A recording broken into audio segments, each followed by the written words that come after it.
मुखिया जी लगे पूरा गांव समाज का मुंह पर करियो पोत देला। कल ई बहन के द्वारा सरपंच हो के गांव समाज के बेटी बहन के जिंदगी बर्बाद कर मर बैठो मर। और भैया हमरा के छोड़ दा, वो बुलावा तो हम खराई में आ जाबो। मतलब हमरा के भैया कह के सही बनावे के फिर में लागल बारू, हमरा के बाहर चोट में चले बा।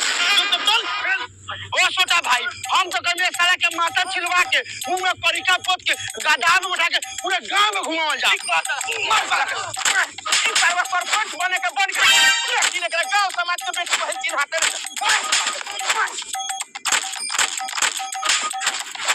ई साला सरपंच होके पूरे गांव समाज के नाक कटवा दे रे साला। जब उतना ही तोरे आग जोतले रहे तो दोसर भी आ को लेते का जरूरी रहे दोसर के गेहूं लसर लगे। मुखिया जी गेहूं ना ई सरवा में खाई लसर में खाई ये तोहर खराई लौकत हमर सौसे दिला साल बा त केहू के लौकते नहीं खे, सबनी के आंखों में बाई धइले बा।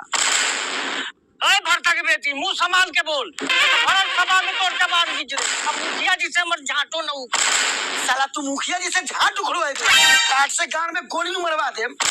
मुखिया जी बुढ़ाई झाट पर गोली काहे जान करब, गोली मारे के बाद हई सरवा के मारी एगो जवान लड़की के जिंदगी बर्बाद कइले बा। हां मुखिया जी बताऊं हे बेचारे के ना बाप बा ना भाई बा, एगो मातारी बा त लोग के खेत में सोनी का के अपन घर उ जोन भरता के बेटी बा उ बा मनीमराज के भाई रियाज खान। उ एक कॉमेडी में लड़की के रोल निभावता। के आंखों में बाई धइले बा। बोल भरल सभा में तोड़ जबान गिज रे। अब मुखिया जी से मर झाटो न उ साला, तू मुखिया जी से झाट उखड़वाए दे, काट से गान में गोली मरवा दे। मुखिया जी बुढ़ाई झाट पर गोली काहे जान करब, गोली मारे के बाद हई सरवा के मारी एगो जवान लड़की के जिंदगी बर्बाद कइले बा। हां मुखिया जी बताऊं हे बेचारे के ना बाप बा ना भाई बा, एगो मातारी बा त लोग के खेत में सोनी का के अपन घर चलावले, ये बेचारी से शादी अब के करी। चुप साला सफाई दे दे। मुखिया जी एकरा के जबरदस्ती कोनो खराई में ना ले रही, ओमे एकरो पूरा मन रहा है। ओरियो झूठ बोला तो मार चप्पल के मुंह फोड़ दे।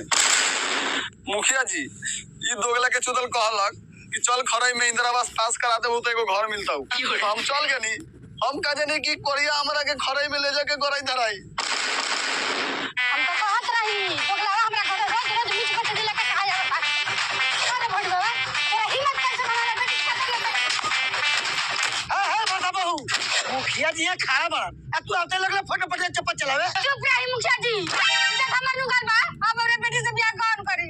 हम कलेन हमरे उम्र के तब बा दोगलू के चोदल मूछदारी जमले नहीं हमरे बेटी से ब्याह